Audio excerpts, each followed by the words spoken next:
ਵਾਹਿਗੁਰੂ जी का खालसा वाहिगुरू जी की फतेह। मैं आस करदा तुसी सारे तंदुरुस्त होवोगे, ठीक ठाक होवोगे। अज रूबरू होण दी जिहड़ी वजह वो ये है कि साडे संयुक्त किसान मोर्चे ने, साडी लीडरशिप ने एक नवां प्रोग्राम दिता या नवें प्रोग्राम दिते आ। आउण वाले दिनां च किसानी मोर्चे नूं, साडे जिहड़े मोर्चे नूं गांह ਵਧਾਉਣ ਵਾਸਤੇ ਜਾਂ ਚਲਾਉਣ ਵਾਸਤੇ। ਹੁਣ ਇਹ ਗੱਲ ਇਸ ਕਰਕੇ ਜ਼ਰੂਰੀ ਆ ਕਿਉਂਕਿ ਇਸ ਮਸਲੇ ਨਾਲ, ਇਸ ਮੁੱਦੇ ਨਾਲ, ਸਾਡੇ ਸੰਘਰਸ਼ ਨਾਲ ਅਸੀਂ ਜੁੜੇ ਹੋਏ ਆ।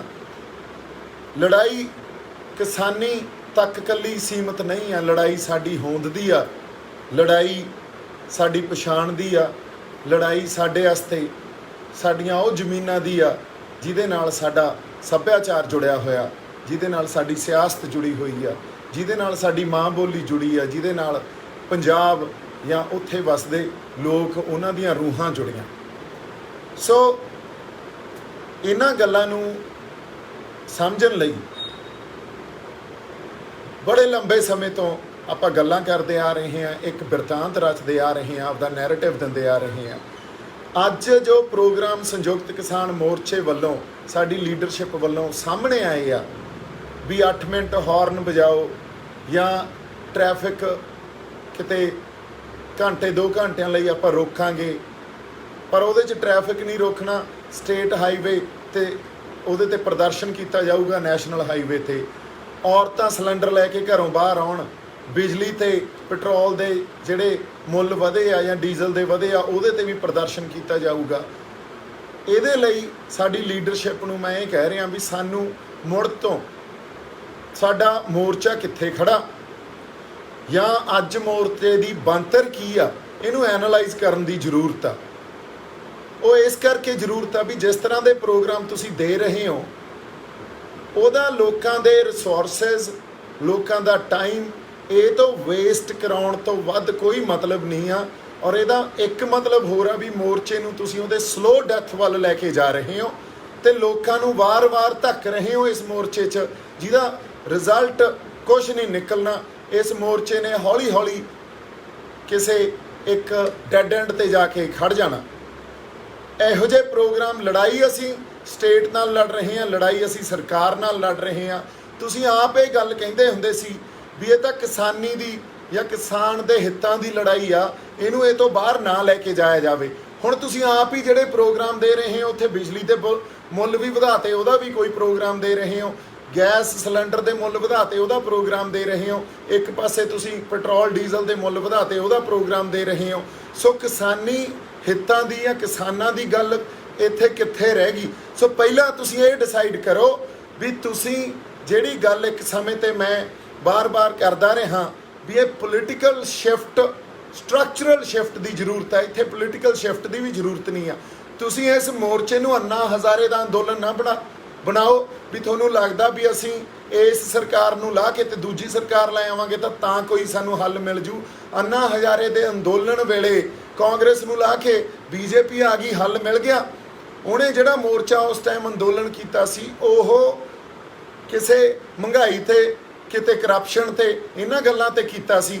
ਅਤੇ ਉਸ ਅੰਦੋਲਨ ਤੋਂ ਬਾਅਦ ਵੀ ਜਦੋਂ ਕੋਈ ਨਵੀਂ ਸਰਕਾਰਾਂ ਬਣੀਆਂ ਉਹ ਪ੍ਰੋਬਲਮਸ ਐਗਰੀਵੇਟ ਹੀ ਹੋਈਆਂ, ਵਧੀਆਂ ਨਹੀਂ ਆ ਅਤੇ ਘਟੀਆਂ ਨਹੀਂ ਇਹ ਕਦੇ। ਸੋ ਜਦੋਂ ਤੱਕ ਇਹ ਇੱਕ ਸਟਰਕਚਰਲ ਚੇਂਜ ਨਹੀਂ ਲੈ ਕੇ ਆਉਂਦੇ, ਅਸੀਂ ਜਿਹਨੂੰ ਪੋਲੀਟੀਕਲ ਸਟਰਕਚਰਲ ਚੇਂਜ ਕਹਿੰਦੇ ਆ, ਅਤੇ ਅਸੀਂ ਇਹ ਸੋਚਾਂਗੇ ਵੀ ਇਹ ਪ੍ਰੋਬਲਮ ਸੋਲਵ ਹੋ ਜਾਣਗੀਆਂ ਜਾਂ ਤੁਹਾਡੇ ਦਿੱਤਿਆਂ ਇਹ ਪ੍ਰੋਬਲਮਸ ਸੋਲਵ ਹੋ ਜਾਣਗੀਆਂ ਜਾਂ ਲੋਕ ਇਹਨਾਂ ਲਈ ਜਾਗਰੂਕ ਹੋ ਕੇ ਸਰਕਾਰ ਨੂੰ ਲਾ ਕੇ ਨਵੀਂ ਸਰਕਾਰ ਬਹਾ ਦੇਣਗੇ, ਫਿਰ ਅਸੀਂ ਇਹ ਡਿਸਾਈਡ ਕਰੀਏ ਵੀ ਸਾਡੀ ਲੜਾਈ ਹੈ ਕੀ। ਸਾਡੀ ਲੜਾਈ ਕਿਸਾਨੀ ਦੀ ਲੜਾਈ ਆ ਕਿ ਸਾਡੀ ਇੱਕ ਪੋਲੀਟੀਕਲ ਸ਼ਿਫਟ ਦੀ ਲੜਾਈ ਆ ਜਿਹਨੇ ਇਸ ਮਸਲੇ ਨੂੰ ਹੱਲ ਨਹੀਂ ਕਰਨਾ ਉਦੋਂ ਤੱਕ ਜਦੋਂ ਤੱਕ ਅਸੀਂ ਸਟਰਕਚਰਲ ਚੇਂਜਸ ਨਹੀਂ ਲੈ ਕੇ ਆਉਂਦੇ। ਸੋ ਮੈਂ ਬੇਨਤੀ ਇਹੀ ਕਰਾਂਗਾ ਵੀ ਆਪਾਂ ਕਿਸਾਨੀ 'ਤੇ ਰਹੀਏ, ਕਿਸਾਨੀ ਦੇ ਹਿੱਤਾਂ ਨੂੰ ਜਾਂ ਇਹਨਾਂ ਬਿੱਲਾਂ ਨੂੰ ਧਿਆਨ 'ਚ ਰੱਖਦੇ ਹੋਏ ਪ੍ਰੋਗਰਾਮ ਦਈਏ। ਲੋਕ ਤੁਸੀਂ ਮੋਰਚੇ ਨੂੰ ਦਿੱਲੀੋਂ ਲੈ ਕੇ ਪੰਜਾਬ ਵੱਲ ਨੂੰ ਧੱਕ ਦਿੰਦੇ ਹੋ, ਇਹ ਤਾਂ ਪਤਾ ਹੀ ਆ ਪੰਜਾਬ ਤੇ ਹਰਿਆਣੇ ਦੇ ਲੋਕ ਤੁਹਾਡੇ ਨਾਲ ਜੁੜੇ ਹੋਏ ਆ। ਪੰਜਾਬ ਤੇ ਹਰਿਆਣੇ ਨੂੰ ਨਹੀਂ ਤੁਸੀਂ ਤੰਗ ਕਰਨਾ, ਤੁਸੀਂ ਦਿੱਲੀ ਨੂੰ ਤੰਗ ਕਰਨਾ। ਇਹ ਸੋਚੋ ਪੰਜਾਬ 'ਚ ਸਾਡੀਆਂ ਬੁੜੀਆਂ ਘਰੋਂ ਬਾਹਰ ਸਿਲੰਡਰ ਲੈ ਕੇ ਆਉਣ, ਇਹ ਮਕਸਦ ਨਹੀਂ ਆ ਸਾਡਾ। ਸਾਡਾ ਮਕਸਦ ਕੀ ਆ? ਸਾਡਾ ਮਕਸਦ ਅਸੀਂ ਕਹਿੰਦੇ ਆ ਵੀ ਦਿੱਲੀ ਘੇਰੀ ਬੈਠੇ ਆ, ਅੱਜ ਦੀ ਜੇ ਅਸੀਂ ਮੋਰਚੇ ਦੀ ਬਣਤਰ ਦੇਖੀਏ ਤਾਂ ਇਹ ਗੱਲ ਬਿਲਕੁਲ ਝੂਠ ਆ ਵੀ ਅਸੀਂ ਦਿੱਲੀ ਨਹੀਂ ਘੇਰੀ ਬੈਠੇ। ਦਿੱਲੀ ਅਸੀਂ ਘੇਰੀ ਸੀ 26 ਨਵੰਬਰ ਤੋਂ 26 ਜਨਵਰੀ ਤਾਈਂ। ਉਦੋਂ ਬਾਅਦ ਅਸੀਂ ਦਿੱਲੀ 'ਚ ਇੱਕ ਇਹੋ ਜਿਹੀ ਜਗ੍ਹਾ ਬਣਾ ਲਈ ਜਿੱਥੇ ਅਸੀਂ ਆਪਦਾ ਇੱਕ ਕੰਫਰਟ ਜਿਹਾ ਕ੍ਰੀਏਟ ਕਰ ਲਿਆ, ਜਿਹਦੇ ਨਾਲ ਦਿੱਲੀ ਨੂੰ ਜਾਂ ਦਿੱਲੀ ਦੇ ਲੋਕਾਂ ਨੂੰ ਕੋਈ ਫਰਕ ਨਹੀਂ ਪੈਂਦਾ। ਹੁਣ ਉੱਥੇ ਅਸੀਂ ਬੈਠੇ ਹਾਂ, ਆਪਦਾ ਕੰਫਰਟ ਕ੍ਰੀਏਟ ਕਰ ਲਿਆ, ਤੇ ਮੋਰਚੇ ਦਾ ਜਿਹੜਾ ਸਾਰਾ ਪ੍ਰੈਸ਼ਰ ਸੀ ਜਾਂ ਇੱਕ ਸਾਡੀ ਪਾਵਰ ਸੀ, ਇੱਕ ਪਾਸੇ ਜੇ ਸਰਕਾਰ ਦੀ ਪਾਵਰ ਸੀ ਤਾਂ ਇੱਕ ਪਾਸੇ ਸਾਡੀ ਵੀ ਪਾਵਰ ਸੀ। ਅਸੀਂ ਸਰਕਾਰ ਨੂੰ ਇਹ ਕਹਿ ਕੇ ਡਰਾਉਂਦੇ ਸੀ ਵੀ ਆਹ ਲੋਕ ਆ ਜਿਹੜੇ ਸਾਡੀ ਪਾਵਰ ਆ ਤੇ ਤੁਸੀਂ ਆਪਦੀ ਪਾਵਰ ਮਿਸਯੂਜ਼ ਨਾ ਕਰੋ, ਨਹੀਂ ਤਾਂ ਸਾਨੂੰ ਵੀ ਕੁਝ ਕਰਨਾ ਪਊਗਾ। ਉਹ ਪਾਵਰ ਵੀ ਤੁਸੀਂ ਖਤਮ ਕਰ ਲਈ। 26 ਤਰੀਕ ਨੂੰ ਸਰਕਾਰ ਕੋਲੇ ਤਾਂ ਹਮੇਸ਼ਾ ਹੀ ਕਿਸੇ ਵੀ ਸਟੇਟ ਕੋਲੇ ਇਹ ਪਾਵਰ ਹੁੰਦੀ ਆ ਇੱਕ ਨੈਰੇਟਿਵ ਚਲਾਉਣ ਦੀ, ਵੀ ਜੋ ਤੁਸੀਂ ਪ੍ਰੋਗਰਾਮ ਦਿੱਤਾ ਉਹਨੂੰ ਇਸ ਢੰਗ ਨਾਲ ਪੇਸ਼ ਕਰਦੇ ਆ ਵੀ ਬਹੁਤ ਵੱਡੀ ਕੋਈ ਗਲਤੀ ਹੋ ਗਈ ਤੇ ਇਸ ਗਲਤੀ ਕਾਰਨ ਤੁਹਾਡੇ ਤੇ ਕੋਈ ਰਿਪਰੈਸ਼ਨ ਵੀ ਹੋ ਸਕਦਾ ਜਾਂ ਤੁਹਾਡੇ ਤੇ ਜ਼ੁਲਮ ਹੋ ਸਕਦਾ। ਇਹ ਤਾਂ ਸਰਕਾਰ ਦਾ ਇੱਕ ਚਲਾਇਆ ਹੋਇਆ ਬਿਰਤਾਂਤ ਸੀ, ਨੈਰੇਟਿਵ ਸੀ। ਇਸ ਬਿਰਤਾਂਤ ਨੂੰ ਦੋ ਢੰਗਾਂ ਨਾਲ ਲੜਨਾ ਸੀ ਆਪਾਂ, ਇੱਕ ਤਾਂ ਮਾਨਸਿਕ ਤੌਰ ਤੇ, ਸਾਈਕੋਲੋਜੀਕਲ ਤੌਰ ਤੇ, ਤੇ ਇੱਕ ਫਿਜ਼ੀਕਲੀ ਵੀ। ਅਸੀਂ ਉੱਥੇ ਲੀਡਰਸ਼ਿਪ ਨੇ ਸਾਡੀ ਨੇ ਆਈਡੈਂਟੀਫਾਈ ਨਹੀਂ ਕੀਤਾ ਇਸ ਗੱਲ ਨੂੰ। ਮਾਨਸਿਕ ਲੜਾਈ ਤਾਂ ਹਾਰੀ ਫਿਜ਼ੀਕਲ ਲੜਾਈ ਵੀ ਹਾਰ ਗਈ, ਤੇ ਉੱਥੋਂ ਸਾਡੇ ਬੰਦਿਆਂ ਨੂੰ ਤੋੜਤਾ, ਨੌਜਵਾਨਾਂ ਨੂੰ ਤੋੜਤਾ, ਔਰ ਇੰਟਰਨਲ ਜਿਹੜਾ ਸਾਡੇ ਆਪਦੇ ਗਰੁੱਪ ਸੀ, ਜਿਵੇਂ ਮੇਰੇ ਵਰਗੇ ਉੱਥੇ ਬੈਠੇ ਸੀ, ਹੋਰ ਬੜੇ ਬੰਦੇ ਬੈਠੇ ਸੀ, ਸੰਸਥਾਵਾਂ ਬੈਠੀਆਂ ਸੀ, ਉਹਨਾਂ ਨੂੰ ਵੀ ਤੋੜਤਾ, ਤੇ ਉਹਨਾਂ ਤੇ ਜਿਹੜਾ ਹਥਿਆਰ ਜਾਂ ਜਿਹੜੇ ਹਥਿਆਰ ਸਰਕਾਰ ਵੱਲ ਕਰਕੇ ਚਲਾਉਣੇ ਸੀ ਉਹ ਆਪਦੇ ਬੰਦਿਆਂ ਤੇ ਹੀ ਚਲਾਉਣ ਲੱਗ ਗਏ। ਸੋ ਤੁਸੀਂ ਜਿਹੜੀ ਇੱਕ ਆਪਦੀ ਪਾਵਰ ਸੀ ਨਾ ਲੋਕਾਂ ਦੀ, ਉਹ ਖੋਹ ਲਈ, ਔਰ ਲੋਕਾਂ ਨੇ ਜਾਂ ਇਸ ਮੋਰਚੇ ਨੇ ਉਦੋਂ ਤੱਕ ਰਿਵਾਈਵ ਨਹੀਂ ਹੋਣਾ ਜਦੋਂ ਤੱਕ ਤੁਸੀਂ ਆਪਦੀਆਂ ਗਲਤੀਆਂ ਨੂੰ ਆਈਡੈਂਟੀਫਾਈ ਨਹੀਂ ਕਰੋਗੇ, ਜਦੋਂ ਤੱਕ ਤੁਸੀਂ ਅੱਜ ਮੋਰਚੇ 'ਚ ਜੋ ਅਸੀਂ ਖੜੇ ਕਿੱਥੇ ਆ, ਸਾਡੀ ਪਾਵਰ ਕਿੱਥੇ ਆ, ਉਹਨੂੰ ਆਈਡੈਂਟੀਫਾਈ ਨਹੀਂ ਕਰੋਗੇ, ਉਦੋਂ ਤੱਕ ਜੇ ਅਸੀਂ ਕਹੀਏ ਮੋਰਚੇ ਨੂੰ ਰਿਵਾਈਵ ਕਰ ਲਾਂਗੇ ਤਾਂ ਇਹ ਸਾਡੀ ਖੁਸ਼ਫਹਿਮੀ ਆ। ਲੜਾਈ ਅਸੀਂ ਬਿੱਲਾਂ ਨੂੰ ਰੱਦ ਕਰਾਉਣ ਦੀ ਕਰ ਰਹੇ ਹਾਂ, ਲੜਾਈ ਅਸੀਂ ਯੈਸ ਤੇ ਨੋ ਦੀ ਲੜ ਰਹੇ ਹਾਂ, ਪਰ ਯੈਸ ਤੇ ਨੋ ਵਾਲੀ ਸਾਡੇ ਕੋਲੇ ਪਾਵਰ ਹੈਗੀ ਆ। ਇਹ ਤੁਸੀਂ ਆਪਦੇ ਆਪ ਨੂੰ ਪੁੱਛ ਕੇ ਦੇਖ ਲਓ, ਮੰਨੋ ਚਾਹੇ ਨਾ ਮੰਨੋ, ਸਾਡੇ ਕੋਲੇ ਅੱਜ ਨੈਗੋਸੀਏਸ਼ਨ ਦੀ ਪਾਵਰ ਵੀ ਨਹੀਂ ਆ, ਤੇ ਯੈਸ ਨੋ ਦੀ ਪਾਵਰ ਤਾਂ ਸਾਡੇ ਕੋਲੇ ਮੈਨੂੰ ਲੱਗਦਾ 26 ਜਨਵਰੀ ਨੂੰ ਅਸੀਂ ਖੋਹਤੀ ਸੀ। ਸੋ ਜੇ ਅੱਜ ਤੁਸੀਂ ਡਾਇਲੌਗ ਵੀ ਸਟਾਰਟ ਕਰਦੇ ਹੋ, ਤੁਹਾਡੇ ਕੋਲੇ ਉੱਥੇ ਵੀ ਤੁਹਾਨੂੰ ਕੁਝ ਨਹੀਂ ਮਿਲਣਾ। ਇਸ ਕਰਕੇ ਆਪਦੀ ਪਾਵਰ ਨੂੰ, ਇੱਕ ਤਾਂ ਪ੍ਰੈਜ਼ੈਂਟ ਮੋਰਚਾ ਖੜਾ ਕਿੱਥੇ ਆ, ਤੇ ਆਪਦੀ ਪਾਵਰ ਨੂੰ ਆਈਡੈਂਟੀਫਾਈ ਕਰੋ। ਜਿਹੜਾ ਬੰਦਾ ਤੁਹਾਨੂੰ ਕੋਈ ਚਾਰ ਗੱਲਾਂ ਆ ਕੇ ਕਹਿੰਦਾ ਔਰ ਤੁਹਾਡੇ ਪ੍ਰੋਗਰਾਮ ਦਿੱਤੇ ਹੋਏ ਉਹਦੇ ਬਾਰੇ ਕੋਈ ਐਨਾਲਾਈਜ਼ ਕਰਕੇ ਤੁਹਾਨੂੰ ਗੱਲ ਦੱਸਦਾ, ਉਹਨੂੰ ਤੁਸੀਂ ਇਹ ਨਾ ਸਮਝੋ ਵੀ ਇਹ ਬੀਜੇਪੀ ਦਾ ਬੰਦਾ, ਤੁਸੀਂ ਇਹੀ ਗੱਲਾਂ ਕਹਿ ਕੇ ਬੀਜੇਪੀ ਦਾ ਬੰਦਾ, ਇਹ ਪਲਾਂਟਡ ਬੰਦਾ। ਮੈਂ ਤਾਂ ਦੂਰ ਬੈਠਾ, ਜੇ ਮੈਂ ਪਿੰਡਾਂ 'ਚ ਜਾ ਕੇ ਲੋਕਾਂ ਨੂੰ ਲਾਮਬੰਦ ਕਰ ਰਿਹਾ ਸੀ, ਤੁਹਾਡੇ ਉਹ ਹਜਮ ਨਹੀਂ ਹੋਇਆ। ਜੇ ਮੈਂ ਪੰਜਾਬ 'ਚ ਰਹਿ ਕੇ ਉੱਥੇ ਲੋਕਾਂ ਨੂੰ ਮਿਲਦਾ ਜਾਂ ਮੋਰਚੇ 'ਚ ਆਉਣਾ, ਤੁਹਾਡੇ ਉਹ ਹਜਮ ਨਹੀਂ ਹੁੰਦਾ। ਔਰ ਇਕੱਲਾ ਮੈਂ ਹੀ ਨਹੀਂ, ਡਾਕਟਰ ਸਵਾਈਮਾਨ ਸਿੰਘ ਵਰਗੇ, ਡਿਬਡਵਾ ਸਾਹਿਬ ਵਰਗੇ, ਹੋਰ ਸਾਡੀਆਂ ਸਿੱਖ ਸੰਸਥਾਵਾਂ, ਤੁਸੀਂ ਜਿਸ ਤਰ੍ਹਾਂ ਉੱਥੋਂ ਇੱਕ ਸਿੱਖ ਸਪਿਰਿਟ ਨੂੰ ਮਾਈਨਸ ਕੀਤਾ। ਆ ਚੰਡੀਗੜ੍ਹ ਉਹਦੇ ਮੰਗ ਪੱਤਰ ਦੇਣ ਗਏ ਹੋ, ਅੱਛਾ ਨੈਰੇਟਿਵ ਕੋਈ ਨਹੀਂ, ਆਈਡੀਆ ਕੋਈ ਨਹੀਂ, ਸਿਰਫ ਉੱਧਰ ਨੂੰ ਤੁਰੇ ਗਏ ਰਾਹ 2-4 ਟੁੱਟੇ ਜਿਹੇ ਬੈਰੀਕੇਡ ਤੋੜਤੇ, ਤੇ ਸਰਕਾਰ ਨੂੰ ਆਏ ਆ ਵੀ ਇਹਨਾਂ ਦਾ ਬੈਰੀਕੇਡ ਭੰਨ ਕੇ ਇਹ ਖੁਸ਼ ਹੋ ਜਾਂਦੇ ਆ, ਚਲੋ ਇੰਨਾ ਹੀ ਸਹੀ।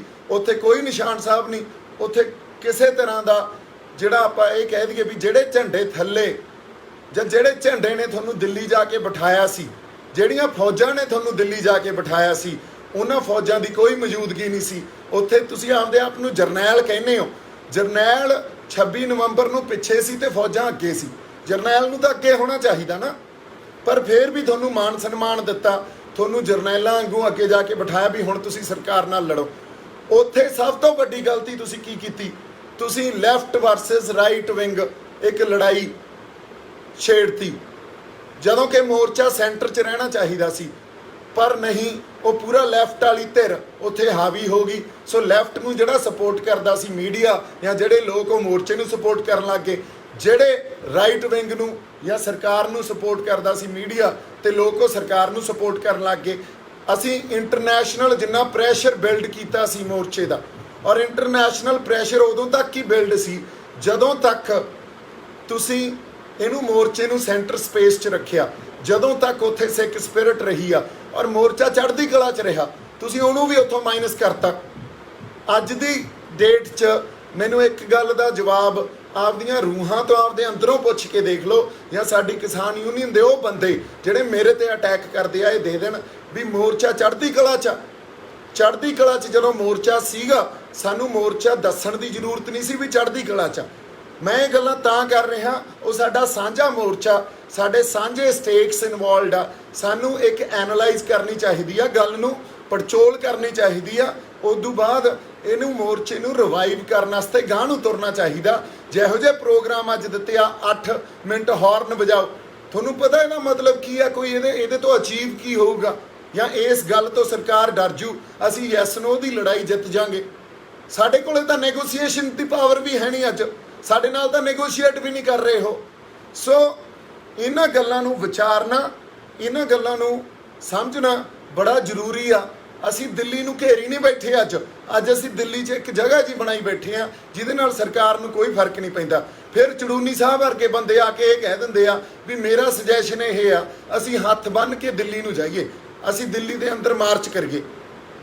ਬਾਈ ਜੀ, ਗੱਲ ਇਹ ਆ ਵੀ ਅਸੀਂ ਪੀਸਫੁਲ ਮੋਰਚਾ ਚਲਾ ਰਹੇ ਹਾਂ, ਚਲੋ ਮੰਨ ਲਈ ਗੱਲ, ਪਰ ਅਸੀਂ ਗੁਲਾਮ ਤਾਂ ਨਹੀਂ ਹੈ ਨਾ। ਗੁਲਾਮਾਂ ਵਰਗੇ ਪ੍ਰੋਗਰਾਮ ਤਾਂ ਨਾ ਦਿਓ, ਭਿਖਾਰੀਆਂ ਵਰਗੇ ਪ੍ਰੋਗਰਾਮ ਤਾਂ ਨਾ ਦਿਓ ਵੀ ਹੱਥ ਬੰਨ੍ਹ ਕੇ ਦਿੱਲੀ ਨੂੰ ਹੋਲੋ। ਭਿਖਾਰੀਆਂ ਨੂੰ ਕੁਝ ਨਹੀਂ ਮਿਲਦਾ ਹੁੰਦਾ। ਬੈਗਰਸ ਕਾਂਟ ਬੀ ਚੂਜ਼ਰਸ। ਸੋ ਹੱਕ ਲੈਣੇ ਪੈਂਦੇ ਹੁੰਦੇ ਆ। ਹੱਕ ਕਦੇ ਵੀ ਸਰਕਾਰ ਨਹੀਂ ਦਿੰਦੀ ਸਾਨੂੰ, ਕਦੇ ਵੀ ਆਪਦੀ ਵਿਕਟਰੀ ਉਹ ਨਹੀਂ ਦੇਊਗੀ। ਸਾਨੂੰ ਆਪਦੀ ਵਿਕਟਰੀ ਆਪ ਕ੍ਰੀਏਟ ਕਰਨੀ ਪਊਗੀ। ਜੇ ਤੁਸੀਂ ਉੱਥੇ ਪੀਸਫੁਲ ਦਾ ਮਤਲਬ ਵੀ ਉਹਦਾ ਮਿਸਇੰਟਰਪ੍ਰੇਟ ਕਰਦੇ ਹੋ ਤਾਂ ਇਹਦਾ ਲੀਡਰਸ਼ਿਪ ਨੂੰ ਸੋਚਣੀ ਚਾਹੀਦੀ ਆ ਗੱਲ। ਮੇਰੇ ਖਿਆਲ 'ਚ ਪ੍ਰੋਗਰਾਮ ਉਹ ਦਿਓ ਜਿਹਦੇ ਨਾਲ ਇੱਕ ਵਾਰੀ ਫੇਰ ਨੌਜਵਾਨ ਵਰਗ ਤੁਹਾਡੇ ਨਾਲ ਜੁੜੇ, ਜਿਹਦੇ ਨਾਲ ਨੌਜਵਾਨੀ ਜਿਹੜੀ ਨੌਜਵਾਨੀ ਨੇ ਇਸ ਮੋਰਚੇ 'ਚ ਰੰਗ ਬੰਨੇ ਸੀ, ਜਿਹਨੇ ਇਸ ਮੋਰਚੇ 'ਚ ਇੱਕ ਗਲੈਮਰ ਪੈਦਾ ਕੀਤਾ ਸੀ, ਜਿਹੜਾ ਇੱਕ ਸਾਡਾ ਪ੍ਰੈਸ਼ਰ ਗਰੁੱਪ ਸੀ ਸਰਕਾਰ ਤੇ, ਉਸ ਅਕੋਰਡਿੰਗਲੀ ਪ੍ਰੋਗਰਾਮ ਦੇਣੇ ਚਾਹੀਦੇ ਆ। ਤੁਸੀਂ ਪ੍ਰੈਸ਼ਰ ਕੁੱਕਰ ਵਾਂਗੂ ਵਰਕ ਨਾ ਕਰੋ ਵੀ ਥੱਲੇ ਲੋਕਾਂ ਦਾ ਪ੍ਰੈਸ਼ਰ ਪੈਂਦਾ ਤੇ ਸੀਟੀ ਉੱਤੇ ਚੱਕ ਦਿੰਦੇ ਹੋ ਤੇ ਇੱਕ ਟੁੱਟਿਆ ਜਾਂ ਕੋਈ ਪ੍ਰੋਗਰਾਮ ਦੇ ਜਾਂਦੇ ਹੋ ਤੇ ਉਸ ਪ੍ਰੋਗਰਾਮ ਤੇ ਲੋਕਾਂ ਨੂੰ ਵੀ ਇਹ ਆ ਵੀ ਅਸੀਂ ਦੇਤੇ ਪ੍ਰੋਗਰਾਮ, ਹੁਣ ਆ ਕਰੀਏ ਆਪਾਂ। ਉਹਦੇ ਨਾਲ ਹੋਣਾ ਕੁਛ ਨਹੀਂ। ਅਸੀਂ ਆਪਦੀ ਜਿਹੜੀ ਇਹ ਕਹਿ ਲਓ ਵੀ ਸਲੋ ਡੈਥ ਵੱਲ ਵੱਧ ਰਹੇ ਹਾਂ, ਇੱਕ ਡੈਡ ਐਂਡ ਤੇ ਜਾ ਕੇ ਖੜੇ ਹੋ ਜਾਾਂਗੇ। ਆਪਦੇ ਰਿਸੋਰਸਿਸ ਵੇਸਟ ਕਰ ਰਹੇ ਹਾਂ। ਅਸੀਂ ਕਿੰਨਾ ਪੈਸਾ ਵੇਸਟ ਕਰਤਾ ਉੱਥੇ, ਕਿੰਨਾ ਟਾਈਮ ਵੇਸਟ ਕਰਤਾ। ਅਸੀਂ ਉੱਥੇ ਸਾਰਾ ਸਿਆਲ ਲੰਘਾਤਾ, ਸਾਰੀ ਗਰਮੀ ਲੰਘਾਤੀ, ਸਾਡੇ ਪੱਲੇ ਕੀ ਪਿਆ? ਇਹ ਐਗਜ਼ਾਮਪਲਸ ਨਾ ਦਿਓ ਵੀ ਮੋਰਚੇ ਤਾਂ 2-2 ਸਾਲ ਚੱਲਦੇ ਹੁੰਦੇ ਆ। ਅੱਜ ਦਾ ਜਿਹੜਾ ਯੁੱਗ ਆ ਨਾ, ਅੱਜ ਦਾ ਯੁੱਗ ਕਮਿਊਨੀਕੇਸ਼ਨ ਦਾ ਯੁੱਗ ਆ। ਅੱਜ ਦਾ ਯੁੱਗ ਆ ਜਿਹੜਾ ਉਹ ਬੜਾ ਫਾਸਟ ਆ। ਜਿੰਨੀ ਜਲਦੀ ਲੋਕ ਅਟੈਚ ਹੁੰਦੇ ਆ, ਉਨੀ ਜਲਦੀ ਡਿਟੈਚ ਵੀ ਹੁੰਦੇ ਆ। ਸਰਕਾਰ ਤਾਂ ਚਾਹੁੰਦੀ ਆ ਵੀ ਇਹ ਹੌਲੀ ਹੌਲੀ ਡਿਟੈਚ ਹੋ ਜਾਣ ਤੇ ਮੋਰਚਾ ਇੱਥੋਂ ਖਤਮ ਹੋ ਜੇ, ਤੇ ਤੁਸੀਂ ਉਸ ਗੱਲ ਨੂੰ ਗਾਂਹ ਵਧਾਵਾ ਦੇ ਰਹੇ ਹੋ। 26 ਜਨਵਰੀ ਨੂੰ ਦੇਖੋ ਤੁਸੀਂ ਕਿਵੇਂ ਮਾਨਸਿਕ ਲੜਾਈ ਹਾਰੇ, ਕਿਵੇਂ ਫਿਜ਼ੀਕਲ ਲੜਾਈ ਹਾਰੇ, ਤੇ ਜਿਹੜੇ ਹਥਿਆਰ ਸਰਕਾਰ ਤੇ ਚਲਾਉਣੇ ਸੀ ਉਹ ਸਾਡੇ ਬੰਦਿਆਂ ਤੇ ਚਲਾਉਣ ਲੱਗ ਗਏ। ਤੁਹਾਡੇ ਕੋਲੇ ਕੀ ਅਧਿਕਾਰ ਸੀ ਵੀ ਤੁਸੀਂ ਉੱਥੋਂ ਬੰਦਿਆਂ ਦਾ ਸੋਸ਼ਲ ਬਾਈਕਾਟ ਦੀ ਕਾਲ ਦਿਓ? ਤੁਸੀਂ ਕਿਵੇਂ ਡਿਕਟੇਟਰ ਹੋ? ਡਿਕਟੇਟਰ ਤਾਂ ਮੋਦੀ ਆ, ਮੋਦੀ ਦੀ ਰਜੀਮ ਆ। ਫਿਰ ਇੱਕ ਡਿਕਟੇਟਰ ਬਣ ਕੇ ਤਾਂ ਡਿਕਟੇਟਰ ਨਾਲ ਨਾ ਲੜੋ ਨਾ। ਇੱਕ ਪਾਸੇ ਤਾਂ ਤੁਸੀਂ ਇਹ ਗੱਲ ਕਹਿ ਰਹੇ ਹੋ ਵੀ ਅਸੀਂ ਇੱਕ ਡੈਮੋਕ੍ਰੈਟਿਕ ਲੜਾਈ ਲੜ ਰਹੇ ਹਾਂ, ਇੱਕ ਡੈਮੋਕ੍ਰੈਟਿਕ ਮੀਨਸ ਦੇ ਅਕੋਰਡਿੰਗਲੀ ਲੜਾਈ ਲੜ ਰਹੇ ਹਾਂ। ਫਿਰ ਉੱਥੇ ਤੁਹਾਨੂੰ ਜੇ ਕੋਈ ਕ੍ਰਿਟਿਸਾਈਜ਼ ਕਰਦਾ ਜਾਂ ਉੱਥੇ ਤੁਹਾਨੂੰ ਕਿਸੇ ਢੰਗ 'ਚ ਕੋਈ ਵੱਖਰੀ ਤਰ੍ਹਾਂ ਦੀ ਸਲਾਹ ਦਿੰਦਾ, ਤੁਸੀਂ ਉਹਦੀ ਸਲਾਹ ਲੈਣ ਦੀ ਬਜਾਏ ਉਹਨੂੰ ਦੁਸ਼ਮਣ ਮੰਨ ਲੈਂਦੇ ਹੋ, ਉਹਨੂੰ ਬਦਨਾਮ ਕਰਦੇ ਹੋ, ਸਰਕਾਰ ਦੇ ਨਾਲ ਮਿਲ ਕੇ ਬਦਨਾਮ ਕਰਦੇ ਹੋ। ਸੋ ਡਿਕਟੇਟਰ ਬਣ ਕੇ ਜੇ ਤੁਸੀਂ ਕਹੋਗੇ ਸਰਕਾਰ ਨਾਲ ਲੜੋਗੇ ਜਾਂ ਉਹਨਾਂ ਬੰਦਿਆਂ ਨਾਲ ਲੜੋਗੇ ਵੀ ਜਿਹੜੇ ਡਿਕਟੇਟਰਸ਼ਿਪ ਆਪ ਕਰ ਰਹੇ ਆ, ਫਿਰ ਤਾਂ ਨਹੀਂ ਲੜਾਈ ਲੜੀ ਜਾਣੀ। ਇਹ ਤਾਂ ਉਹ ਗੱਲ ਹੋ ਗਈ ਵੀ ਇੱਕ ਮੋਦੀ ਰਜੀਮ ਆ ਜਾਂ ਮੋਦੀ ਅੰਪਾਇਰ ਆ, ਤੇ ਮੋਦੀ ਅੰਪਾਇਰ ਵੀ ਕਿਸੇ ਦੀ ਗੱਲ ਨਹੀਂ ਸੁਣਦੀ, ਉਹਨਾਂ ਨੂੰ ਵੀ ਕਿਸੇ ਦੀ ਪਰਵਾਹ ਨਹੀਂ। ਤੇ ਇੱਥੇ ਤੁਸੀਂ ਵੀ ਇੱਕ ਅੰਪਾਇਰ ਦੇ ਅੰਡਰ ਅੰਪਾਇਰ ਚਲਾ ਰਹੇ ਹੋ, ਤੁਹਾਨੂੰ ਵੀ ਕਿਸੇ ਦੀ ਗੱਲ ਨਹੀਂ ਸੁਣਨੀ ਪਸੰਦ, ਤੇ ਤੁਸੀਂ ਵੀ ਕਿਸੇ ਦੀ ਪਰਵਾਹ ਨਹੀਂ ਕਰਦੇ ਵੀ ਇੱਥੇ ਜੇ ਉਹੀ ਬੋਲੂ ਜਿਹਨੂੰ ਅਸੀਂ ਬੋਲਣ ਦੇਵਾਂਗੇ। ਇੱਕ ਪੁਲਿਸਿੰਗ ਚਲਾ ਰੱਖੀ ਆ ਉੱਥੇ, ਅਦਰਵਾਈਜ਼ ਸਟੇਜ ਤੋਂ ਫੜ ਕੇ ਲਾ ਦਿੰਦੇ ਹੋ, ਅਦਰਵਾਈਜ਼ ਉੱਥੇ ਉਹੀ ਬੈਠੂਗਾ ਜਿਹਨੂੰ ਤੁਸੀਂ ਚਾਹੋਗੇ, ਅਦਰਵਾਈਜ਼ ਬੰਦੇ ਮਾਰਨੇ ਪੈਣ, ਬੰਦਿਆਂ ਨੂੰ ਬਦਨਾਮ ਕਰਨਾ ਪਵੇ, ਬੰਦਿਆਂ ਤੇ ਆਪਦੇ ਦੁੱਖੀ ਤਿੱਖੀ ਦੇ ਬੰਦੇ ਇਹ ਲਾ ਕੇ ਉਹਨਾਂ ਦੇ ਅਗੇਂਸਟ ਇੰਟਰਵਿਊਜ਼ ਦੇਣੀਆਂ ਪੈਣ। ਜੇ 26 ਜਨਵਰੀ ਨੂੰ ਕੁਝ ਗਲਤ ਹੋਇਆ ਸੀ ਤਾਂ ਲੀਡਰਸ਼ਿਪ 'ਚੋਂ ਕੋਈ ਜੇਲ੍ਹ ਕਿਉਂ ਨਹੀਂ ਗਿਆ? ਹੋਰ ਕੋਈ ਬੰਦਾ ਮੋਹਰੀਆਂ 'ਚੋਂ ਜੇਲ੍ਹ ਕਿਉਂ ਨਹੀਂ ਗਿਆ? ਕੱਲਾ ਦੀਪ ਸਿੱਧੂ ਜੇਲ੍ਹ ਜਾ ਕੇ ਆਇਆ। ਇਹ ਕਿਉਂ ਬਈ? ਇੱਕ ਇਸ ਕਰਕੇ ਕਿਉਂਕਿ ਉਹ ਸਿਰਫ ਸਰਕਾਰ ਦਾ ਚਲਾਇਆ ਹੋਇਆ ਨੈਰੇਟਿਵ ਸੀ। ਤੁਸੀਂ ਆਪਦਾ ਬੰਦਾ ਅੰਦਰ ਕਰਾਇਆ। ਜੇ ਤੁਸੀਂ ਖੜ ਜਾਂਦੇ ਤੁਹਾਡਾ ਬੰਦਾ ਅੰਦਰ ਨਹੀਂ ਹੋਣਾ ਸੀ। ਚਲੋ ਕੋਈ ਗੱਲ ਨਹੀਂ, ਮੈਂ ਅੰਦਰ ਜਾ ਆਇਆ। ਪਰ ਬਾਕੀਆਂ ਦੀਆਂ ਜਿਵੇਂ ਬਾਹਰੋਂ ਬਾਹਰ ਬੇਲਾਂ ਹੋਈਆਂ, ਉਹ ਇਸ ਕਰਕੇ ਹੋਈਆਂ ਵੀ ਉੱਥੇ ਗਲਤ ਕੁਛ ਨਹੀਂ ਹੋਇਆ ਸੀ। ਉਹ ਇਸ ਕਰਕੇ ਨਹੀਂ ਹੋਈਆਂ ਵੀ ਉਹ ਮੋਦੀ ਦੇ ਬੰਦੇ ਆ। ਤਾਂ ਉਹਨਾਂ ਨੇ ਕੁਛ ਗਲਤ ਨਹੀਂ ਕੀਤਾ ਤੇ ਗਲਤ ਕੁਛ ਵੀ ਨਹੀਂ ਹੋਇਆ ਸੀ। ਸਾਡੇ ਜੁਗਰਾਜ ਦੀ ਬੇਲ ਵੀ ਬਾਹਰੋਂ ਬਾਹਰ ਹੋ ਗਈ। ਦੇਖ ਲਓ ਤੁਸੀਂ, ਜਿਹੜੇ ਬੰਦੇ ਨੇ ਖਾਲੀ ਪੋਲ ਤੇ ਜਾ ਕੇ ਝੰਡਾ ਲਾਇਆ, ਇਹਦਾ ਮਤਲਬ ਕਾਨੂੰਨ ਵੀ ਇਹ ਕਹਿੰਦਾ ਵੀ ਅਸੀਂ ਗਲਤ ਕੁਛ ਨਹੀਂ ਕੀਤਾ ਸੀ। ਉਹ ਜੱਜ ਵੀ ਮੰਨ ਗਈ। ਸੋ ਤੁਸੀਂ ਉਸ ਵੇਲੇ ਕਿੱਡਾ ਵੱਡਾ ਨੈਰੇਟਿਵ ਚਲਾ ਕੇ ਤੁਸੀਂ ਬੰਦਿਆਂ ਦਾ ਨੁਕਸਾਨ ਨਹੀਂ ਕੀਤਾ, ਮੋਰਚੇ ਦਾ ਨੁਕਸਾਨ ਕੀਤਾ। ਅੱਜ ਮੇਰੀ ਲੀਡਰਸ਼ਿਪ ਨੂੰ ਅਪੀਲ ਆ, ਇਕੱਠੇ ਹੋ ਕੇ ਅਸੀਂ ਸਾਰੇ ਇਕੱਠੇ ਹੋ ਕੇ ਪੜਚੋਲ ਕਰੀਏ ਤੇ ਕੋਈ ਪ੍ਰੋਗਰਾਮ ਇਹੋ ਜਿਹੇ ਦਈਏ ਜਿੱਥੇ ਅਸੀਂ ਮੁੜ ਕੇ ਵਾਪਸ ਫਿਰ ਬੰਦਿਆਂ ਨੂੰ ਤੇ ਯੂਥ ਨੂੰ ਵਾਪਸ ਮੋਰਚੇ 'ਚ ਅਸੀਂ ਜੋੜ ਸਕੀਏ। ਉਹਦੇ ਲਈ ਉਹਨਾਂ ਨੇ ਉਦੋਂ ਤੱਕ ਨਹੀਂ ਆਉਣਾ ਜਦੋਂ ਤੱਕ ਤੁਸੀਂ ਆਪਦੀਆਂ ਗਲਤੀਆਂ ਦਾ ਅਹਿਸਾਸ ਨਹੀਂ ਕਰਦੇ ਤੇ ਤੁਸੀਂ ਇਹ ਨਹੀਂ ਕਹਿੰਦੇ ਵੀ ਨਹੀਂ ਤੁਸੀਂ ਸਾਡੇ ਲਈ ਇੰਪੋਰਟੈਂਟ ਹੋ। ਰਾਜੇਵਾਲ ਸਾਹਿਬ ਵਰਗੇ ਆ ਕੇ ਇਹ ਗੱਲ ਕਹਿ ਦਿੰਦੇ ਆ ਵੀ ਪਰਚੇ ਹੀ ਪੈਂਦੇ ਹੁੰਦੇ ਆ, ਹੋਰ ਇੱਥੇ ਕਿਹੜਾ ਹਾਰ ਪੈਂਦੇ ਆ। ਬਾਈ ਜੀ, ਇਹ ਇਨਸੈਂਸਿਟਿਵ ਗੱਲਾਂ ਹੁੰਦੀਆਂ, ਗੱਲਾਂ ਨੂੰ ਸਮਝੋ। ਇੱਕ ਲੀਡਰਸ਼ਿਪ ਤੋਂ ਬੰਦਾ ਹਮੇਸ਼ਾ ਇਹ ਚਾਹੁੰਦਾ ਵੀ ਉਹਦੀ ਪਿੱਠ ਤੇ ਇੱਕ ਥਾਪੀ ਦਿੱਤੀ ਜਾਵੇ ਵੀ ਕੋਈ ਨਹੀਂ ਯਾਰ, ਤੂੰ ਸਾਡਾ ਸੋਲਜਰ ਆ ਤੇ ਅਸੀਂ ਖੜੇ ਆ ਨਾਲ। ਇੰਨੀ ਗੱਲ ਹੀ ਹੁੰਦੀ ਆ, ਹੋਰ ਕੁਛ ਨਹੀਂ। ਇੰਨੀ ਗੱਲ ਤੇ ਹੀ ਬੰਦੇ ਬੜਾ ਕੁਛ ਕਰ ਜਾਂਦੇ ਆ। ਪਰ ਇਹ ਅਸੀਂ ਗੱਲ ਹੀ ਨਹੀਂ ਕਰਨੀ। ਇੱਥੇ ਤਾਂ ਹਰ ਬੰਦੇ ਨੂੰ ਅਸੀਂ ਬਦਨਾਮ ਕਰਕੇ ਉਸ ਬੰਦੇ ਨੂੰ ਇਸ ਢੰਗ ਨਾਲ ਪੇਸ਼ ਕਰ ਦੇਣਾ ਵੀ ਉਹ ਗਦਾਰੀ ਦੇ ਸਰਟੀਫਿਕੇਟ ਵੰਡ ਦਿੱਤੇ ਜਾਂਦੇ ਆ। ਯੋਗੇਂਦਰ ਯਾਦਵ, ਸਾਨੂੰ ਸਭ ਨੂੰ ਪਤਾ ਲੱਗ ਗਿਆ ਵੀ ਉਹ ਪਲਾਂਟਡ ਬੰਦਾ। ਸਾਨੂੰ ਸਭ ਨੂੰ ਪਤਾ ਲੱਗ ਗਿਆ ਵੀ ਉਸ ਬੰਦੇ ਨੇ ਜਿੰਨਾ ਨੁਕਸਾਨ ਕੀਤਾ ਉਹ ਸਰਕਾਰ ਵੀ ਨਹੀਂ ਕਰ ਸਕੀ। ਉਹਦੀ ਅਗਵਾਈ 'ਚ ਤੁਸੀਂ ਅੱਜ ਵੀ ਬੈਠੇ ਹੋ, ਅੱਜ ਵੀ ਉਹਦੀ ਅਗਵਾਈ 'ਚ ਪ੍ਰੋਗਰਾਮ ਦਿੰਦੇ ਹੋ। ਐਡੀ ਤੁਹਾਡੀ ਕੀ ਮਜਬੂਰੀ ਆ ਵੀ ਯੋਗੇਂਦਰ ਯਾਦਵ ਕੱਢਿਆ ਕਿਉਂ ਨਹੀਂ ਗਿਆ ਹਜੇ ਤਾਈਂ? ਸੋ ਮੋਰਚੇ ਨੂੰ ਤੁਸੀਂ ਸਰਕਾਰ ਦੇ ਢੰਗਾਂ ਕਰਕੇ ਜਾਂ ਉਹਨਾਂ ਦੇ ਅਨੁਸਾਰ ਚਲਾ ਰਹੇ ਹੋ ਕਿ ਲੋਕਾਂ ਖਾਤਰ ਚਲਾ ਰਹੇ ਹੋ? ਪਹਿਲਾਂ ਇਸ ਗੱਲ ਨੂੰ ਕਲੀਅਰ ਕਰੋ ਪਲੀਜ਼। ਸੋ ਜਿਹੜੀ ਗੱਲ, ਇਹ ਜਿਹੜਾ ਮੋਰਚਾ ਸੀ ਨਾ, ਇਹ ਸਰਕਾਰ ਦੇ ਖਿਲਾਫ ਲਾਇਆ ਸੀ ਆਪਾਂ। ਮੋਰਚਾ ਅਗੇਂਸਟ ਈਚ ਅਦਰ ਨਹੀਂ ਲਾਇਆ ਸੀ ਵੀ ਇੱਕ ਦੂਜੇ ਦੇ ਖਿਲਾਫ ਆਪਾਂ ਮੋਰਚਾ ਲਾਤਾ। ਮੇਰੀ ਤੁਹਾਨੂੰ ਬੇਨਤੀ ਆ, ਜਿਹੜੀ ਸਰਕਾਰ ਦੇ ਖਿਲਾਫ ਆਪਾਂ ਮੋਰਚਾ ਲਾਇਆ, ਇਹਨੂੰ ਉਸ ਸਰਕਾਰ ਦੇ ਖਿਲਾਫ ਹੀ ਲੜਾਈ 'ਚ ਸਾਨੂੰ ਲੱਗਣਾ ਚਾਹੀਦਾ। ਆਪਦੇ ਇੱਕ ਦੂਜੇ ਦੇ ਖਿਲਾਫ ਨਹੀਂ ਲੜਾਈ ਲੜਨੀ ਚਾਹੀਦੀ। ਅਗਲੀ ਗੱਲ, ਮੈਂ ਜਿਹੜੀ ਇੱਕ ਗੱਲ ਹੋਰ ਕਰਦਾ ਵੀ ਇੰਟਰਨਲ ਕੌਨਫਲਿਕਟ ਹਰ ਤਰ੍ਹਾਂ ਦੇ ਮੋਰਚਿਆਂ 'ਚ ਹੁੰਦੇ ਆ। ਇੰਟਰਨਲ ਕੌਨਫਲਿਕਟ ਅੱਜ ਤੱਕ ਦੁਨੀਆ 'ਚ ਜਿੱਥੇ ਵੀ ਅੰਦੋਲਨ ਹੋਏ ਆ ਉਹਦੇ 'ਚ ਇੰਟਰਨਲ ਕੌਨਫਲਿਕਟ ਹੁੰਦੇ ਆ। ਔਰ ਜਿਹੜੇ ਇੰਟਰਨਲ ਕੌਨਫਲਿਕਟ ਹੁੰਦੇ ਆ, ਇੱਕ ਧਿਰ ਕੁਛ ਹੋਰ ਸੋਚ ਰਹੀ ਹੁੰਦੀ ਆ, ਦੂਜੀ ਧਿਰ ਕੁਛ ਹੋਰ ਸੋਚ ਰਹੀ ਹੁੰਦੀ। ਇਹ ਕੌਨਫਲਿਕਟ ਤੁਹਾਡੇ ਆਪਸ 'ਚ 32 ਜਥੇਬੰਦੀਆਂ 'ਚ ਵੀ ਹੋਣਗੇ, ਪਰ ਅਸੀਂ ਉਹਨਾਂ ਤੋਂ ਇੱਕ ਦੂਜੇ ਦੇ ਆਈਡੀਆਜ਼ ਲੈਂਦੇ ਆ। ਫਿਰ ਉਹਨਾਂ ਦੇ ਜੇ ਮੋਰਚੇ ਲਈ ਉਹ ਲਾਹੇਵੰਦ ਆ ਜਾਂ ਉਹ ਪ੍ਰਭਾਵਸ਼ਾਲੀ ਆ, ਉਹਨਾਂ ਨੂੰ ਯੂਜ਼ ਕਰਦੇ ਆ। ਨਾ ਕਿ ਅਸੀਂ ਇਹ ਤੈਅ ਕਰ ਦਿੰਦੇ ਆ ਵੀ ਉਹ ਬੰਦਾ ਸਾਡਾ ਦੁਸ਼ਮਣ ਆ ਤੇ ਉਹ ਗਦਾਰ ਆ ਤੇ ਉਹ ਮੋਰਚੇ 'ਚ ਪਲਾਂਟਡ ਬੰਦਾ। ਔਰ ਆਧਾਰ ਕੁਛ ਵੀ ਨਹੀਂ ਹੋਣਾ ਇਸ ਗੱਲ ਦਾ। ਇੱਕ ਪੁਰਾਣੀ ਚੋਣਾਂ ਦੀ ਫੋਟੋਆਂ ਤੁਸੀਂ ਦਿਖਾ ਕੇ, ਇਹਦਾ ਸਭ ਨੂੰ ਪਤਾ ਵੀ ਉਹ ਚੋਣਾਂ ਵੇਲੇ ਦੀਆਂ ਫੋਟੋਆਂ ਸੀ ਮੇਰੀਆਂ, ਉਹ ਦਿਖਾ ਕੇ ਤੁਸੀਂ ਐਡਾ ਲੰਬਾ ਸੰਘਰਸ਼ੀ ਕਿਸੇ ਖਾਤੇ ਹੀ ਨਹੀਂ ਪਾਉਣਾ। ਤੇ ਉਹ ਬੰਦੇ ਨੂੰ ਇਸ ਢੰਗ ਤੱਕ ਸਰਕਾਰ ਨੇ ਵੀ ਅੱਜ ਇਨਕਮ ਟੈਕਸ ਤੋਂ ਲੈ ਕੇ, ਅੱਜ ਮਿਊਨਿਸਪਲ ਕਾਰਪੋਰੇਸ਼ਨ ਤੋਂ ਲੈ ਕੇ, NIA ਤੋਂ ਲੈ ਕੇ, ਹੋਰ ਕ੍ਰਾਈਮ ਬ੍ਰਾਂਚ ਤੋਂ ਲੈ ਕੇ, ਉਹ ਇੰਨਾ ਤੰਗ ਕਰ ਰੱਖਿਆ ਵੀ ਉਹਨੂੰ ਪਹਿਲਾਂ ਤਾਂ ਬਦਨਾਮ ਕਰ ਦਿਓ, ਫਿਰ ਇਹਨੂੰ ਆਈਸੋਲੇਟ ਕਰ ਦਿਓ, ਤੰਗ ਕਰ ਦਿਓ, ਤਾਂ ਕਿ ਇਹ ਤੰਗ ਹੋ ਕੇ ਇਹ ਕਹੇ ਵੀ ਯਾਰ ਮੈਂ ਤਾਂ ਇਕੱਲਾ ਰਹਿ ਗਿਆ, ਤੁਸੀਂ ਹੁਣ ਐ ਤਾਂ ਹੀ ਮਰਾਓ ਆਪਦੀ। ਨਵੇਂ ਬੰਦੇ ਨੂੰ ਤੁਸੀਂ ਖੜਾ ਹੀ ਨਹੀਂ ਕਰਨ ਦੇਣਾ, ਉਹਨੂੰ ਸਪੇਸ ਹੀ ਨਾ ਦੇਣਾ। ਇਹ ਤੁਹਾਡਾ ਜਿਹੜਾ ਇੱਕ ਢੰਗ ਬਣਿਆ ਹੋਇਆ ਨਾ, ਇਹ ਸੈਕਟੇਰੀਅਨ ਜਿਹੜੇ ਬਣੇ ਹੋਏ ਹੋ ਤੁਸੀਂ, ਇਹ ਪੰਜਾਬ ਦਾ ਨੁਕਸਾਨ ਕਰਾ ਰਹੀ ਆ ਗੱਲ। ਅੱਜ ਪੰਜਾਬ 'ਚ ਨਵੀਆਂ ਪੋਲੀਟੀਕਲ ਪਾਰਟੀਆਂ ਆ ਕੇ ਕਿਸੇ ਲੜਨ ਵਾਲੀ, ਚੋਣਾਂ ਲੜਨ ਵਾਲੀ ਧਿਰ ਨੇ ਇਹ ਗੱਲ ਨਹੀਂ ਕਹੀ ਵੀ ਅਸੀਂ ਜੇ ਸਾਡੀ ਸਰਕਾਰ ਬਣੀ ਤਾਂ ਅਸੀਂ ਕਿਸਾਨ ਬਿੱਲਾਂ ਨੂੰ ਰੱਦ ਕਰਾਵਾਂਗੇ ਜਾਂ ਇਸ ਲੜਾਈ 'ਚ ਤੁਹਾਡਾ ਸਾਥ ਦੇਵਾਂਗੇ।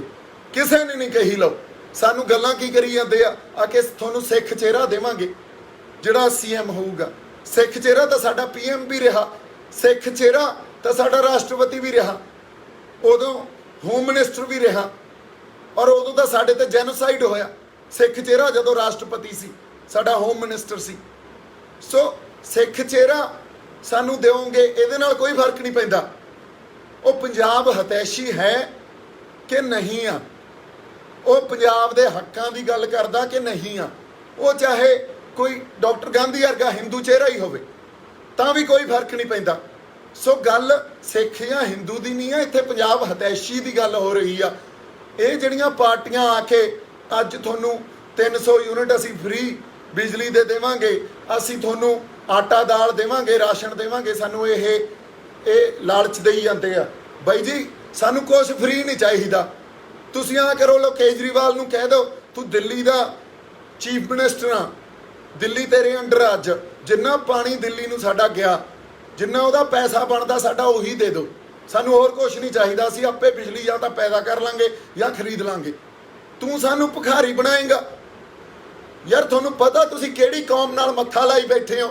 ਆ ਜਿਹੜੀਆਂ 2-4 ਤੁਸੀਂ ਆਟੇ ਬੋਰੀ ਦੀਆਂ ਥੈਲੀਆਂ ਭਰੀ ਬੈਠੇ ਹੋ, ਸਾਰੀ ਉਮਰ ਤਾਂ ਤੁਹਾਨੂੰ ਖਵਾਈ ਗਏ। ਤੁਸੀਂ ਸਾਨੂੰ ਰਾਸ਼ਨ ਫ੍ਰੀ ਦਿਓਗੇ, ਸਾਨੂੰ ਬਿਜਲੀ ਫ੍ਰੀ ਦਿਓਗੇ, ਸਾਰੀ ਉਮਰ ਹੋ ਗਈ ਤੁਹਾਨੂੰ ਸਾਨੂੰ ਲੁੱਟਦਿਆਂ ਨੂੰ, ਸਾਡੇ ਪੰਜਾਬ ਦੇ ਰਿਸੋਰਸਿਸ ਨੂੰ ਲੁੱਟਦਿਆਂ ਨੂੰ। ਸਾਡਾ ਧਰਤੀ ਨੂੰ, ਸਾਡੇ ਲੋਕਾਂ ਨੂੰ, ਸਾਡੇ ਪੰਜਾਬ ਨੂੰ ਤੁਸੀਂ ਕਲੋਨੀਅਲ ਸਟੇਟ ਬਣਾ ਰੱਖਿਆ। ਜਿਵੇਂ ਅੰਗਰੇਜ਼ ਇਸ ਦੇਸ਼ ਨੂੰ ਚਲਾਉਂਦੇ ਸੀ, ਇਹ ਖਿੱਤੇ ਨੂੰ ਚਲਾਉਂਦੇ ਸੀ ਵੀ ਇੱਥੋਂ ਲੁੱਟ ਖਸੁੱਟ ਕਰੋ, ਉਵੇਂ ਹੀ ਤੁਸੀਂ ਸਾਡੇ ਪੰਜਾਬ ਨਾਲ ਵਤੀਰਾ ਕਰਦੇ ਹੋ ਵੀ ਇਹ ਕਾਲੋਨੀ ਆ ਸਾਡੀ, ਇਹ ਸਾਡਾ ਹਿੱਸਾ ਨਹੀਂ ਆ, ਇਹਦੇ ਰਿਸੋਰਸਿਸ ਨੂੰ ਲੁੱਟੋ। ਇੱਥੇ ਜਿਹੜੇ ਨੈਚੁਰਲ ਰਿਸੋਰਸਿਸ ਆ ਉਹਨਾਂ ਨੂੰ ਵੀ ਲੁੱਟੋ, ਇੱਥੇ ਹਿਊਮਨ ਰਿਸੋਰਸਿਸ ਨੂੰ ਵੀ ਲੁੱਟੋ। ਸੋ ਤੁਸੀਂ ਕਿਹੜੀਆਂ ਪੋਲੀਟੀਕਲ ਪਾਰਟੀਆਂ ਦੀਆਂ ਗੱਲ ਕਰਦੇ ਹੋ? ਫਿਰ ਕਹਿੰਦੇ ਆ, ਅੱਛਾ ਬੜੇ ਲੋਕ ਇਹ ਗੱਲ ਕਹਿੰਦੇ ਆ ਵੀ ਦੀਪ ਸਿੱਧੂ ਜਿਹੜਾ ਉਹਦੀ ਸਮਝ ਨਹੀਂ ਆਉਂਦੀ। ਸਮਝ ਤੁਹਾਨੂੰ ਕਿੱਥੋਂ ਆਵੇ? ਦੀਪ ਸਿੱਧੂ ਦੀ ਸਮਝ ਉਹਨੂੰ ਆਊਗੀ ਜਿਹੜਾ ਪੋਲੀਟੀਕਲ ਸਟਰਕਚਰਲ ਚੇਂਜ ਦੀ ਗੱਲ ਕਰੂਗਾ, ਜਿਹੜਾ ਇਹ ਕਹੂਗਾ ਜਦੋਂ ਤੱਕ ਅਸੀਂ ਪੂਰਾ ਇੱਥੇ ਸ਼ਿਫਟ ਨਹੀਂ ਲੈ ਕੇ ਆਉਂਦੇ, ਇੱਕ ਸਟਰਕਚਰਲ ਸ਼ਿਫਟ। ਆ ਜਿਹੜੀਆਂ ਪਾਰਟੀਆਂ ਜੀਆਂ ਫਿਰਦੀਆਂ, ਬੀਜੇਪੀ, ਕਾਂਗਰਸ, ਅਕਾਲੀ, ਆਮ ਆਦਮੀ ਪਾਰਟੀ, ਇਹਨਾਂ ਤੋਂ ਖਹਿੜਾ ਨਹੀਂ ਛਡਾਉਂਦੇ, ਉਦੋਂ ਤੱਕ ਜੇ ਅਸੀਂ ਕਹੀਏ ਵੀ ਉੱਥੇ ਕੋਈ ਅਸੀਂ ਭਲਾ ਕਰ ਦਾਂਗੇ, ਉਹ ਨਹੀਂ ਹੋ ਸਕਦਾ। ਥੋੜੇ ਦਿਨਾਂ ਬਾਅਦ ਆਪਾਂ 2-3-4 ਗੱਲਾਂ ਹੋਰ ਕਰਨੀਆਂ ਬੜੀਆਂ ਜ਼ਰੂਰੀ ਆ। ਥੋੜੇ ਦਿਨਾਂ ਬਾਅਦ ਇੱਕ ਪੋਲੀਟੀਕਲ ਆਈਡੀਆ ਜੋ ਪੰਜਾਬ ਦਾ ਹੋਣਾ ਚਾਹੀਦਾ ਉਹ ਮੈਂ ਜਨਤਕ ਕਰੂੰਗਾ। ਉਸ ਪੋਲੀਟੀਕਲ ਆਈਡੀਏ ਨਾਲ ਜਿਹੜਾ ਮਰਜ਼ੀ ਲੀਡਰ ਖੜਦਾ ਹੋਵੇ, ਜਿਹੜੀ ਮਰਜ਼ੀ ਪਾਰਟੀ ਖੜਦੀ ਹੋਵੇ, ਨੈਸ਼ਨਲ ਪਾਰਟੀ ਤੋਂ ਬਿਨਾਂ, ਉਹ ਪਾਰਟੀ ਨੂੰ ਆਪਾਂ ਆਉਣ ਵਾਲੀਆਂ ਚੋਣਾਂ 'ਚ ਕਹਾਂਗੇ ਵੀ ਬਾਈ ਜੀ ਅਸੀਂ ਤੁਹਾਡੇ ਨਾਲ ਆ। ਉਹਦੇ 'ਚ ਸਾਡੇ ਪਾਣੀਆਂ ਦਾ ਮਸਲਾ ਹੋਊ, ਉਹਦੇ 'ਚ ਸਾਡਾ ਪ੍ਰਵਾਸ ਹੋਊ, ਉਹਦੇ 'ਚ ਸਾਡਾ ਜਿਹੜਾ ਇਹ ਕਹਿ ਲਓ ਵੀ ਖੁਦ ਮੁਖਤਿਆਰੀ ਦਾ ਮਸਲਾ ਹੋਊਗਾ, ਵੱਧ ਅਧਿਕਾਰਾਂ ਦੀ ਗੱਲ ਹੋਊਗੀ। ਸੋ ਜੋ ਪੰਜਾਬ ਦੇ ਮਸਲੇ ਆ ਅਸੀਂ ਉਸ ਜਾਂ ਉਹਦੇ 'ਚ ਸਾਡੀ ਮਾਂ ਬੋਲੀ ਦਾ ਮਸਲਾ ਹੋਊਗਾ, ਉਹਦੇ 'ਚ ਸਾਡੇ ਇਨਵਾਇਰਨਮੈਂਟ ਦਾ ਮਸਲਾ ਹੋਊਗਾ। ਅਸੀਂ ਕਿਸਾਨੀ ਦੀ ਜ਼ਮੀਨਾਂ ਨੂੰ ਤਾਂ ਬਚਾਈ ਜਾਂਦੇ ਆ। ਅੱਜ ਦੇ ਟਾਈਮ ਸਾਰੀਆਂ ਜਿਹੜੀਆਂ ਵੱਡੀਆਂ ਇਨਵਾਇਰਨਮੈਂਟਲ ਏਜੰਸੀਜ਼ ਆ ਉਹਨਾਂ ਨੇ ਇਹ ਗੱਲ ਕਹਿਤੀ ਵੀ ਆਉਣ ਵਾਲੇ 10 ਸਾਲਾਂ 'ਚ ਪੰਜਾਬ ਕੋਲੇ ਪਾਣੀ ਨਹੀਂ ਹੋਣਾ। ਇਸ ਗੱਲ ਦੀ ਲੜਾਈ ਕਿਸ ਬੰਦੇ ਨੇ ਲੜੀ ਆ? ਜ਼ਮੀਨਾਂ ਬਚਾ ਕੇ ਕੀ ਕਰ ਲਾਂਗੇ ਜਦੋਂ ਉਹਨੇ ਬਾਣੀ ਮਾਰੂਥਲ ਜਾਣਾ, ਉਹਨੇ ਡੈਜ਼ਰਟ ਬਣ ਜਾਣਾ। ਸੋ ਸਾਨੂੰ ਇਨਵਾਇਰਨਮੈਂਟ ਕਿੱਡਾ ਵੱਡਾ ਖਤਰਾ, ਇਹਨੂੰ ਸਾਨੂੰ ਆਈਡੈਂਟੀਫਾਈ ਨਹੀਂ ਕਰ ਸਕੇ। ਇਸ ਗੱਲ ਤੇ ਅਸੀਂ ਫੇਰ ਆਪਦੀ ਨਿੱਜ ਦੀ ਲੜਾਈ ਲੜੀ ਜਾਂਦੇ ਆ ਵੀ ਜ਼ਮੀਨਾਂ ਬਚਾ ਲਓ। ਤੁਹਾਨੂੰ ਉੱਠਣਾ ਪਊਗਾ, ਇੱਕ ਕਲੈਕਟਿਵ ਕੌਨਸ਼ੀਅਸਨੈਸ ਪੈਦਾ ਕਰਨੀ ਪਊਗੀ। ਸਾਡੀ ਕੌਮ 'ਚ ਕਲੈਕਟਿਵ ਕੌਨਸ਼ੀਅਸਨੈਸ ਪੈਦਾ ਕਰਨੀ ਪਊਗੀ। ਜਦੋਂ ਤੱਕ ਸਾਡੇ ਕੋਲੇ ਕਲੈਕਟਿਵ ਕੌਨਸ਼ੀਅਸਨੈਸ ਨਹੀਂ ਪੈਦਾ ਹੋਊਗੀ ਸਾਡੇ 'ਚ, ਉਦੋਂ ਤੱਕ ਜੇ ਅਸੀਂ ਕਹੀਏ ਵੀ ਅਸੀਂ ਆਪਦੇ ਮਸਲਿਆਂ ਨੂੰ ਨਜਿੱਠ ਲਾਂਗੇ ਜਾਂ ਪੰਜਾਬ ਨੂੰ ਦੁਬਾਰਾ ਅਸੀਂ ਸਿਰਜ ਲਾਂਗੇ, ਇਹ ਨਹੀਂ ਹੋ ਸਕਦਾ। ਸੋ ਪਲੀਜ਼ ਕਲੈਕਟਿਵ ਕੌਨਸ਼ੀਅਸਨੈਸ ਤੇ ਗੱਲ ਕਰੋ, ਇੱਕ ਸਮੂਹਿਕ ਚੇਤਨਾ ਤੇ ਗੱਲ ਕਰੋ, ਉਹਦੇ ਲਈ ਕੁਛ ਆਪਾਂ ਯਤਨ ਕਰੀਏ। ਬੜੀਆਂ ਗੱਲਾਂ ਮੈਂ ਤੁਹਾਡੇ ਨਾਲ ਕਰਤੀਆਂ। ਅਗਲੀ ਗੱਲ ਜਿਹੜੀ ਮੈਂ ਕਰੂੰਗਾ ਵੀ ਠੀਕ ਆ, ਇੱਕ ਬਿਰਤਾਂਤ ਸ਼ੰਭੂ ਮੋਰਚੇ ਤੋਂ ਲੈ ਕੇ ਅੱਜ ਤੱਕ ਇੱਕ ਨੈਰੇਟਿਵ ਮੈਂ ਥਰੋ ਕੀਤਾ, ਰਚਿਆ, ਇਹ ਫੈਲਿਆ ਵੀ ਆ। ਇਦੋਂ ਬਾਅਦ ਅਗਲੀ ਜਿਹੜੀ ਲੋੜ ਆ ਹੁਣ ਇੱਕ ਸਟਰਕਚਰ ਬਣਾਉਣ ਦੀ ਆ, ਤੇ ਮੈਨੂੰ ਐਂ ਲੱਗਦਾ ਵੀ ਇੱਕ ਸਟਰਕਚਰ ਮੈਨੂੰ ਬਣਾਉਣਾ ਪੈਣਾ, ਇੱਕ ਸਟਰਕਚਰ ਸਿਰਜਣਾ ਪੈਣਾ ਜਿਹੜਾ ਸਾਡੇ ਪੰਜਾਬ ਦਾ ਯੂਥ ਆ ਜਾਂ ਸਾਡੇ ਜਿਹੜੇ ਸੁਹਿਰਦ ਲੋਕ ਆ ਜਿਨ੍ਹਾਂ ਦੀਆਂ ਜ਼ਮੀਰਾਂ ਜਾਗਦੀਆਂ, ਜਿਹੜੇ ਉਹਨਾਂ ਬੰਦਿਆਂ ਲਈ ਉਹ ਸਟਰਕਚਰ ਪੈਦਾ ਕਰਨਾ ਪੈਣਾ। ਸੋ ਆਉਣ ਵਾਲੇ ਸਮੇਂ 'ਚ ਮੈਂ ਇਹਨਾਂ ਗੱਲਾਂ ਤੇ ਕੰਮ ਕਰ ਰਿਹਾ। ਬਾਕੀ ਮੋਰਚੇ ਦੀ ਮੈਂ ਇੱਕ ਵਾਰੀ ਫੇਰ ਇਹ ਗੱਲ ਕਰਦਾ, ਬੜੀਆਂ ਗੱਲਾਂ ਕਿਸਾਨੀ ਮੋਰਚੇ ਨੂੰ ਲੈ ਕੇ ਕਰਨ ਦੀਆਂ। ਲੀਡਰਸ਼ਿਪ ਨੂੰ ਬੇਨਤੀ ਆ, ਹਜੇ ਵੀ ਐਨਲਾਈਜ਼ ਕਰੋ, ਆਈਡੈਂਟੀਫਾਈ ਕਰੋ ਸਾਡੀ ਪਾਵਰ ਨੂੰ। ਅਸੀਂ ਆਪਦੀ ਪਾਵਰ ਜਦੋਂ ਤੱਕ ਸਰਕਾਰ ਨੂੰ ਨਹੀਂ ਦਿਖਾਉਂਦੇ, ਉਦੋਂ ਤੱਕ ਜੇ ਅਸੀਂ ਕਹੀਏ ਵੀ ਇਹ ਅਸੀਂ ਬਿੱਲਾਂ ਨੂੰ ਰੱਦ ਕਰਾਉਣ ਵਾਲੀ ਲੜਾਈ ਲੜ ਲਾਂਗੇ ਤਾਂ ਅਸੀਂ ਨਹੀਂ ਲੜ ਸਕਦੇ। ਜੇ ਅਸੀਂ ਜਦੋਂ ਤੱਕ ਆਪਦੇ ਲੋਕਾਂ ਨੂੰ ਇਸ ਮੋਰਚੇ ਨੂੰ ਰਿਵਾਈਵਲ ਨਹੀਂ ਕਰਦੇ, ਜੇ ਅਸੀਂ ਇਹ ਕਹੀਏ ਵੀ ਮੋਰਚਾ ਚੜ੍ਹਦੀ ਕਲਾ 'ਚ ਆ, ਇਹ ਸਾਨੂੰ ਪਤਾ ਵੀ ਆਪਦੇ ਆਪ ਨਾਲ ਧੋਖਾ ਕਰਨ ਵਾਲੀ ਗੱਲ ਆ। ਅਗਲੀ ਗੱਲ, ਅਸੀਂ ਸਾਈਕੋਲੋਜੀਕਲ ਵਾਰ ਜਿਹੜੀ ਹਾਰੀ ਬੈਠੇ ਆ, ਉਹ ਸਾਈਕੋਲੋਜੀਕਲ ਜਿਹੜਾ ਇੱਕ ਸਾਡੇ ਕੋਲੇ ਐਡਵਾਂਟੇਜ ਸੀ, ਜਾਂ ਇੱਕ ਜਿਹੜਾ ਤੁਸੀਂ ਇਹ ਕਹਿ ਲਓ ਇਸ ਵਾਰ 'ਚ ਸਾਡੇ ਕੋਲੇ ਜਿਹੜਾ ਐਡਵਾਂਟੇਜ ਸੀ, ਉਹ 26 ਨਵੰਬਰ ਤੋਂ 26 ਜਨਵਰੀ ਤੱਕ ਸੀ। 26 ਜਨਵਰੀ ਤੁਹਾਡੀ ਆਪਦੀ ਗਲਤੀ ਨੇ ਉਹ ਐਡਵਾਂਟੇਜ ਸਾਡੇ ਤੋਂ ਖੋਹ ਕੇ ਸਰਕਾਰ ਵਾਲੇ ਪਾਸੇ ਕਰਤਾ। ਅੱਜ ਸਰਕਾਰ ਸਾਡੇ ਤੇ ਹਾਵੀ ਆ, ਨਾ ਤਾਂ ਗੱਲਬਾਤ ਕਰ ਰਹੀ ਆ ਤੇ ਨਾ ਹੀ ਉਹਨਾਂ ਨੂੰ ਕੋਈ ਫਰਕ ਪੈ ਰਿਹਾ, ਨਾ ਹੀ ਦਿੱਲੀ ਨੂੰ ਫਰਕ ਪੈ ਰਿਹਾ। ਸੋ ਅਸੀਂ ਦਿੱਲੀ ਨਹੀਂ ਘੇਰੀ ਬੈਠੇ, ਐਕਚੁਅਲੀ ਦਿੱਲੀ 'ਚ ਅਸੀਂ ਘਿਰ ਗਏ ਹਾਂ। ਅੱਜ ਦੀ ਇਹ ਸਥਿਤੀ ਹੋ ਗਈ ਆ। ਸੋ ਇਹਦਾ ਰਿਵਾਈਵਲ ਵੀ ਸਾਡੀ ਲੀਡਰਸ਼ਿਪ ਤੇ ਡਿਪੈਂਡ ਆ।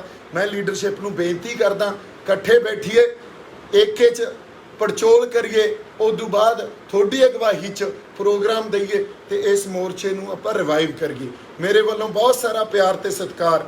ਆਉਣ ਵਾਲੇ ਸਮੇਂ 'ਚ ਆਪਾਂ ਬੜੀਆਂ ਹੋਰ ਗੱਲਾਂ ਕਰਾਂਗੇ। ਜਿਉਂਦੇ ਵਸਦੇ ਰਹੋ, ਔਰ ਪ੍ਰਮਾਤਮਾ ਅਕਾਲ ਪੁਰਖ ਵਾਹਿਗੁਰੂ ਤੁਹਾਨੂੰ ਚੜ੍ਹਦੀ ਕਲਾ 'ਚ ਰੱਖੇ, ਤੰਦਰੁਸਤੀਆਂ ਬਖਸ਼ੇ। ਵਾਹਿਗੁਰੂ ਜੀ ਕਾ ਖਾਲਸਾ, ਵਾਹਿਗੁਰੂ ਜੀ ਕੀ ਫਤਿਹ।